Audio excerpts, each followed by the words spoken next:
Olá, meus amigos, muito bom dia a todos vocês, sejam muito bem-vindos a essa meditação. Hoje, nesta segunda-feira da 18ª semana do Tempo Comum, dia de Santa Clara de Assis. Por meio de sua vida e intercessão, iremos compreender o Evangelho no dia de hoje. Também aproveito o início desse vídeo para desejar a todos os pais presentes um grande abraço, um feliz Dia dos Pais, né? Que o Senhor os abençoe, os proteja, os guarde sempre.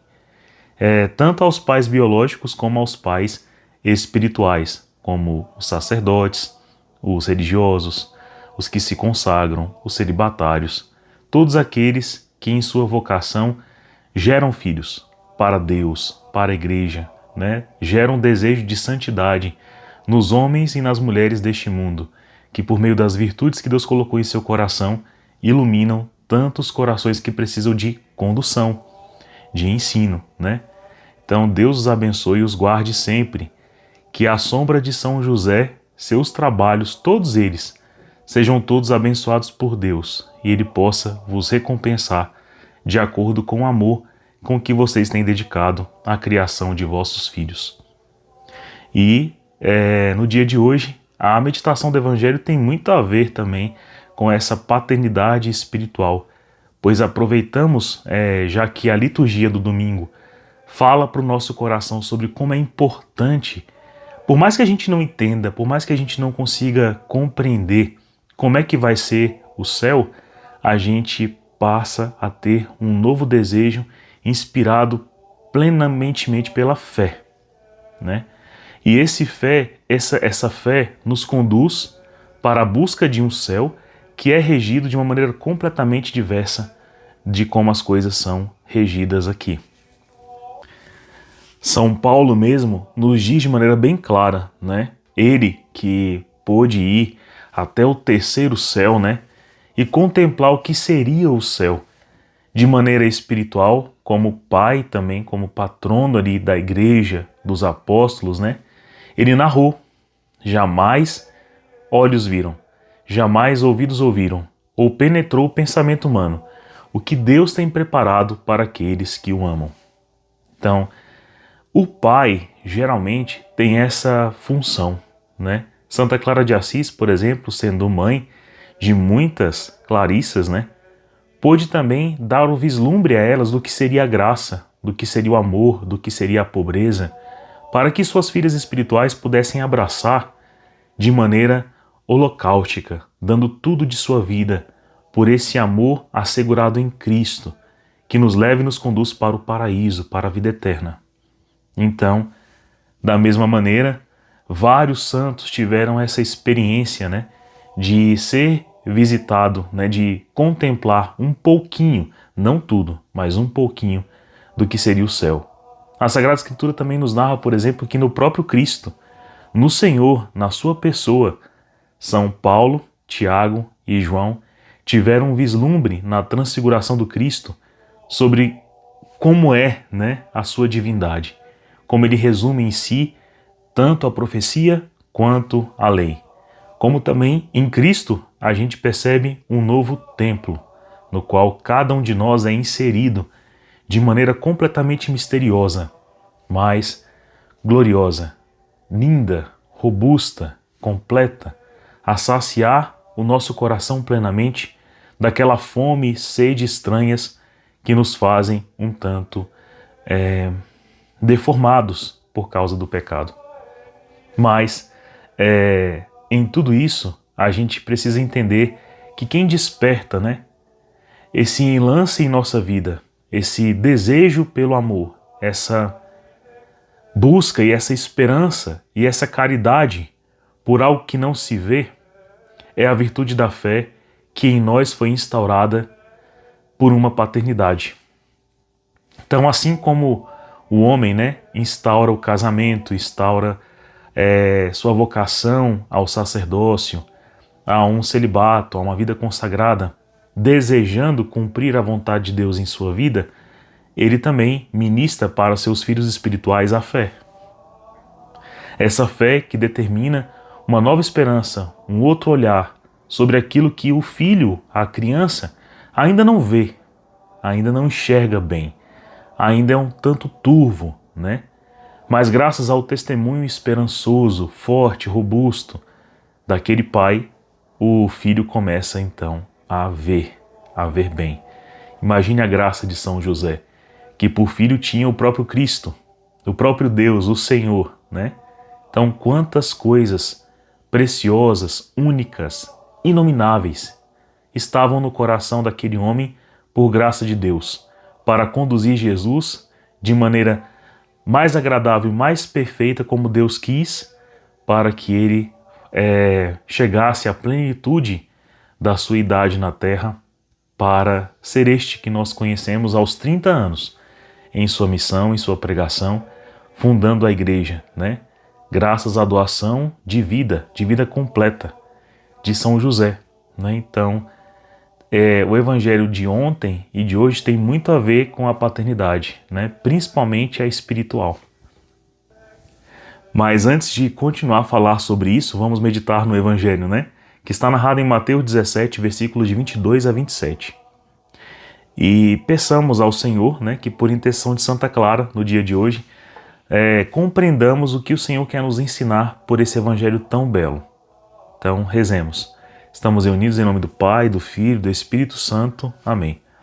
Senhor Jesus, dai-nos a graça de compreender a Tua palavra no dia de hoje, que por intercessão de todos aqueles que nos conduziram à fé, mesmo que sejam pais que estão ausentes, que já contemplam a Tua face, eu te peço, ó Senhor Jesus, por intercessão de São José, dai-nos a enxergar de maneira muito clara, de maneira muito corajosa, o desejo mais profundo de nossa alma, que é vos encontrar, vos servir, vos amar, corrigir e endireitar os nossos passos nessa terra, ter o nosso coração fidelizado a Ti, um coração sóbrio e sensato, que sabe fazer e tomar boas decisões, que sabe valorizar o que é justo e reto, que sabe conduzir o coração para escutar e obedecer a Tua voz. Isso não é fácil, não é simples, Senhor, mas cada um de nós teve aqui a figura de um pai, de um pastor, de um padre, de um pregador, de alguém que veio e trouxe para o nosso coração o que faltava.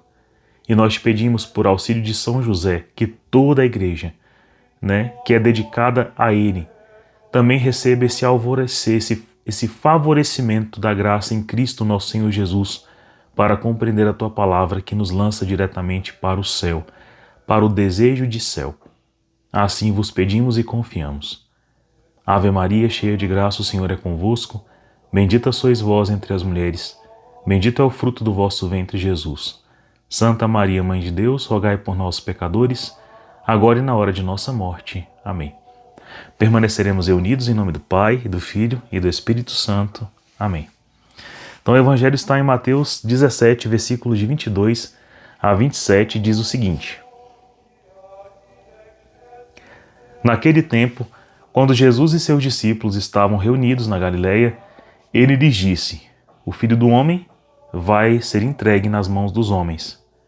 Eles o matarão, mas no terceiro dia ele ressuscitará. E os discípulos ficaram muito tristes. Quando chegaram a Cafarnaum, os cobradores de impostos do templo aproximaram-se de Pedro e perguntaram: O vosso mestre não paga imposto no templo? Pedro respondeu: Sim, paga. Ao entrar em casa, Jesus adiantou e perguntou: Simão, que te parece? Os reis da terra cobram impostos ou taxas de quem? Dos filhos ou dos estranhos? Pedro respondeu: Dos estranhos. Então Jesus disse: Logo, os filhos são livres. Mas, para não escandalizar essa gente, vai ao mar, lança o anzol, abre a boca do primeiro peixe que tu pescares. Ali tu encontrarás uma moeda. Pegue então a moeda e vai entregá-la a eles, por mim e por ti. Deu para perceber aqui esse dom de paternidade no Cristo? Né? Lembremos também que Cristo, né, sendo um com Deus, apesar de não ter filhos naturais, ele os tem espiritualmente na igreja, que é sua esposa, né? E todos aqui, né, os apóstolos a quem Jesus está dirigindo a sua palavra são seus filhos, né? Então, ele está aqui no sentido de prover, Primeira coisa que Jesus proveu aos discípulos durante todo esse período de sua missão na Galileia, né, em todos os lugares em que Jesus pregou, foi crer no céu, elevar o coração dos apóstolos ao alto, né? E isso ele fez por meio de tudo, por meio da sua presença, da sua palavra, do seu testemunho, do seu ensinamento direto, né? Então, Jesus estava presente. Jesus é presente. Uma coisa muito paterna, né? Muito concreta. Então, Jesus é presente. Jesus ofertou cuidado. Jesus curou, libertou, ressuscitou, ensinou a expulsar demônios, a pregar, a anunciar. Falou como se deve fazer tudo, né? Então, não esqueçamos, nós já estamos aqui no capítulo 17 de São Mateus. Todos os grandes e belos conselhos de Cristo já foram dados.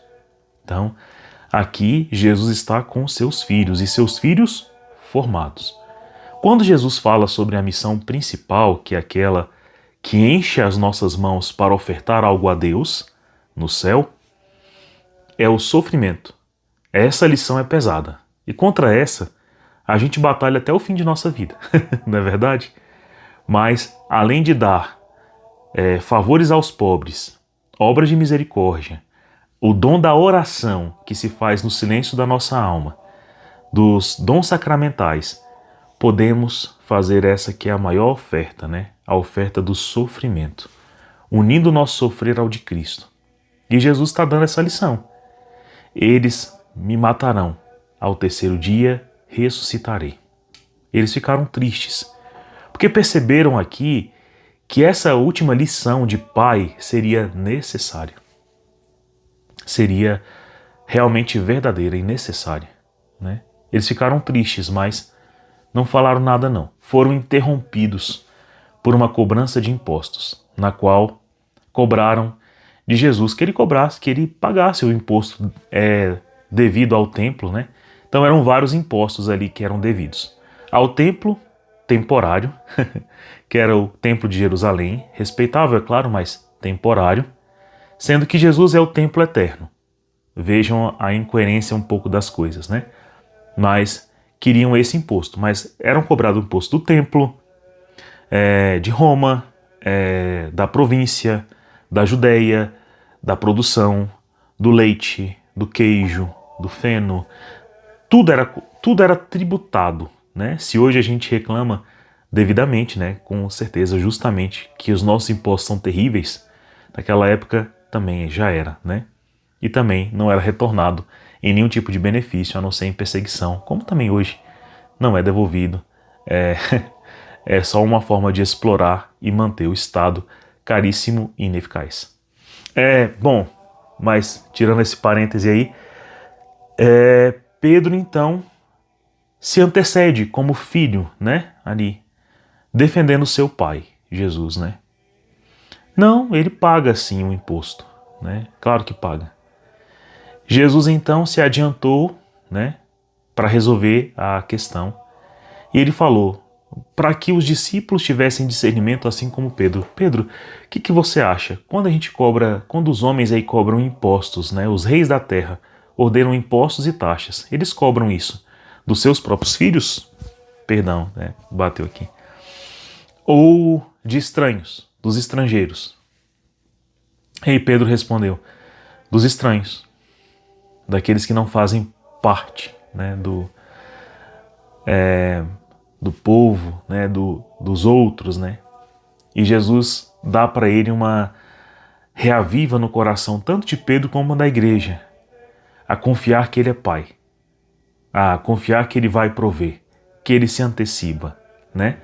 Então, os filhos de Deus, os filhos da luz, os filhos da graça, aqueles que herdam o reino dos céus, aqueles que estão na glória de Deus, que vão conquistar a glória de Deus, não são estranhos, são íntimos, são próximos, são filhos.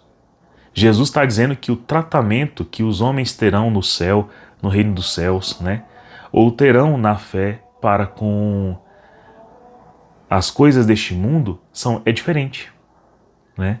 Então, o que se espera desse relacionamento de paternidade estabelecido com o Senhor, que leva o nosso coração em primeira, segunda, terceira, em última instância para o céu, é que o nosso coração se torne comum ao de Deus, se torne santificado.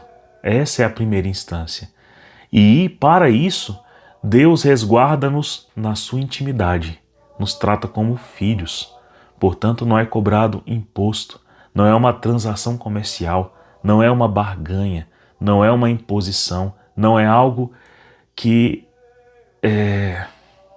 retira de nós o que lá não tem, né? Não é algo que nos vitimiza, pelo contrário, nos ajuda. Por isso, é muito compreensível que o homem não tema o sofrimento, que é a lição maior na qual nós devemos passar. O sofrimento que nós passaremos neste mundo não é tributo, não é imposto, não é taxa. É simplesmente sinal de que para aquele amor que nos purifica, que nos gestou, encorajou, gerou, formou, corrigiu, limpou, purificou, nos ensinou, nos conduz, é que esse amor é um amor extremo, que desconsidera muito as coisas deste mundo, que conseguiu triunfar a morte por meio da cruz, que em Cristo, né, viveu também a paixão, a morte e a ressurreição. Portanto, nós também teremos nossa paixão, teremos nossa morte, mas teremos nossa ressurreição. E que isso não é tributo, mas é, como é que eu poderia dizer? Uma completude em Deus, né? Nós estaremos unidos plenamente em Deus, unidos plenamente em Cristo. E essa visão de participar da glória de Deus, de ser um com Deus, é exatamente o que São Paulo falou. Nenhum olho humano já viu, ouviu ou penetrou o nosso pensamento a grandiosidade que é estar unido a Deus, que é a glória. Mas esse é um desejo implantado em nós pela fé, por nossos pais, né? É uma coisa que o Pai incute em nosso coração. E a gente já percebeu de maneira muito clara que este mundo não vai saciar-nos. Mas quando o nosso Pai chega e diz, o céu, né? Cristo, nosso Senhor, vai te saciar e te fazer plenamente feliz, a gente crê. Meu pai faleceu há 5 anos. Já vai fazer 6, na verdade. E nunca coube tão bem falar sobre o jeito que ele abençoava a gente. Porque nós pedimos a bênção todos os dias, né? Ao nosso pai e à nossa mãe. E quando a gente pedia a bênção ao nosso pai, bênção pai, a resposta dele era, Deus te faça feliz. Cada pai tem um jeito de abençoar seu filho, né?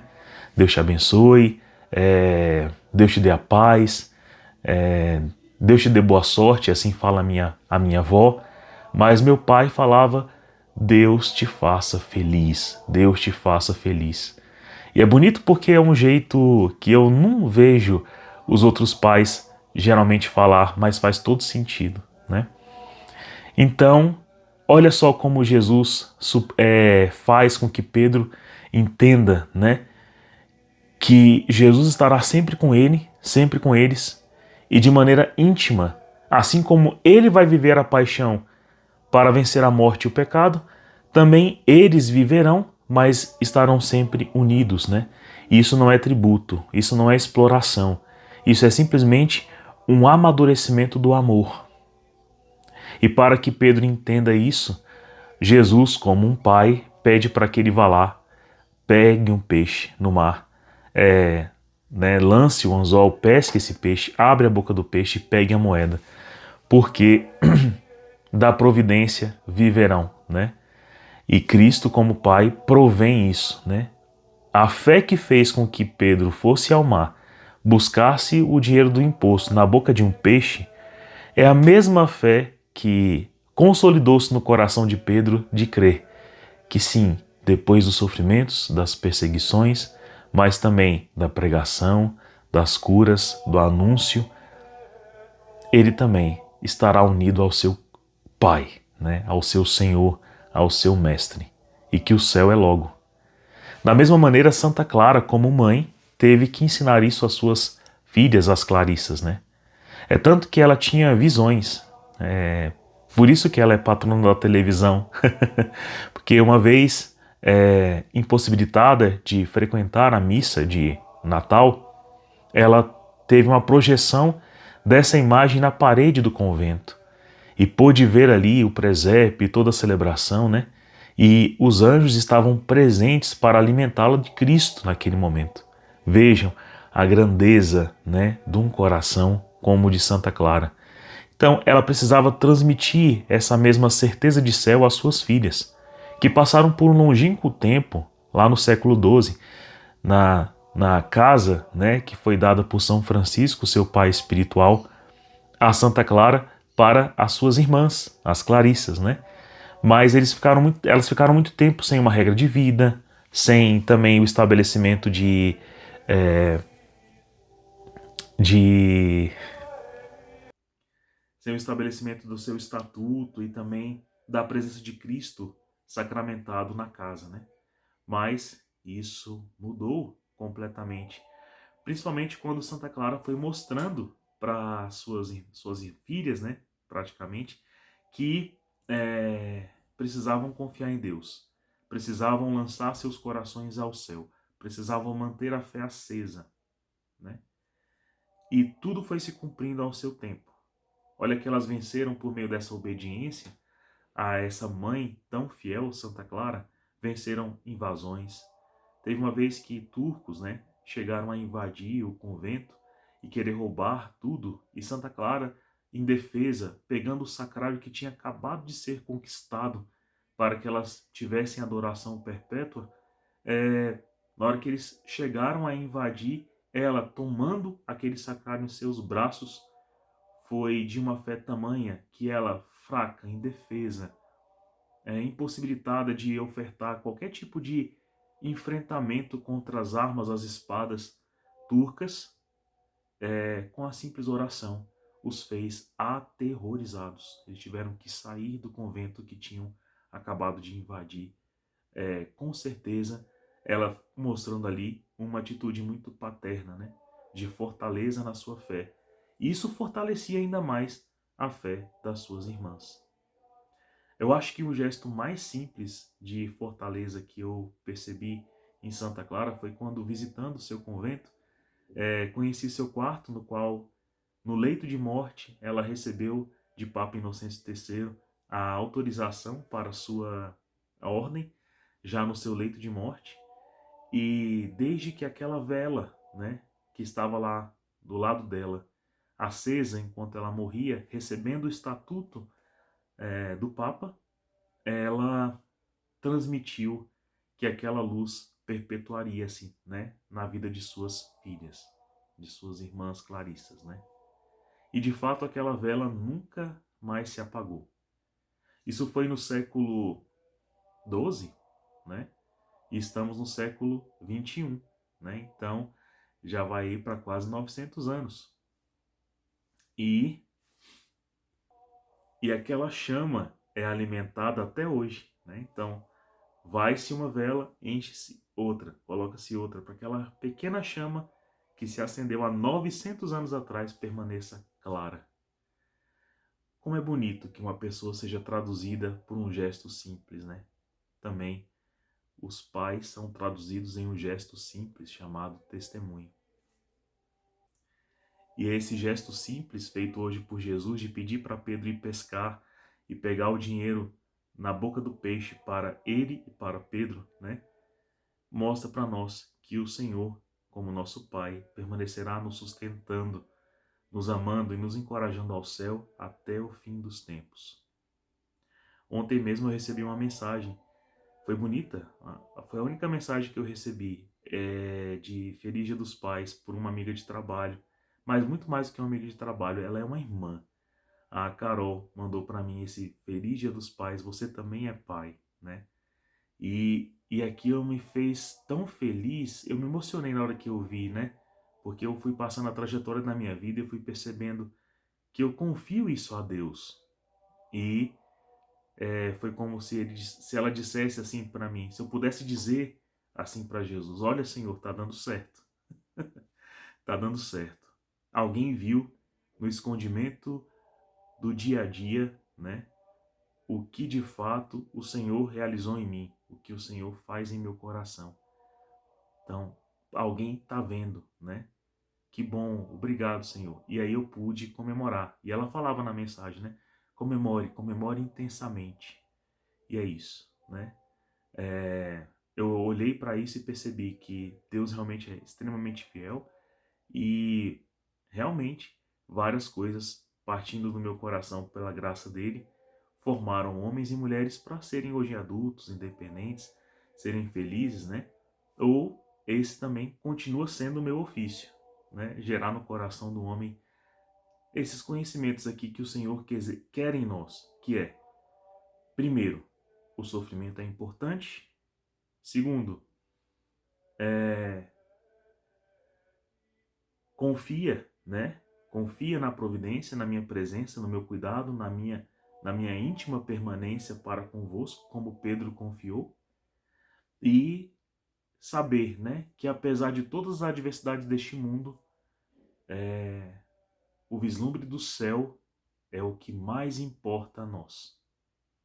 Tem um santo também que também vislumbrou o céu, que é São João Bosco, né? O próprio arcanjo Miguel, Rafael, apareceu para ele e ele portava um instrumento de cordas, né? E ele queria saber, mostra-me um pouco do céu. Isso aí também é um pouco de paternidade do próprio arcanjo para com São João Bosco. E aí o arcanjo chegou a falar, você não suporta, pode ser que você morra, né? Não, eu não vou morrer. Morrer de quê? De felicidade. E aí ele pediu só um acorde. O arcanjo tocou esse acorde e ele sentiu como se realmente a alma fosse despregando-se já do corpo. Quando ele falou, para! E aí o arcanjo disse, realmente eu te falei, né? Que isso pode acontecer. Tamanha é a alegria. Mas São João Bosco transmitiu aos seus filhos espirituais, diversos jovens, como é importante desejar o céu. Então você como pai que viu esse vídeo aqui hoje, faça isso. É a única coisa que você precisa fazer como pai, é ajudar o seu filho no meio aos sofrimentos desse tempo, às adversidades deste mundo, a não desacreditar do céu. Faça-o sonhar, vislumbrar com o céu, pois o céu é esse completar da tua jornada neste mundo. E foi essa centelha que meu pai, gentil de Jesus da Silva, deixou a mim também. E que Santa Clara deixou no mundo e nas suas filhas espirituais. Deus abençoe você. Tenha um santo dia.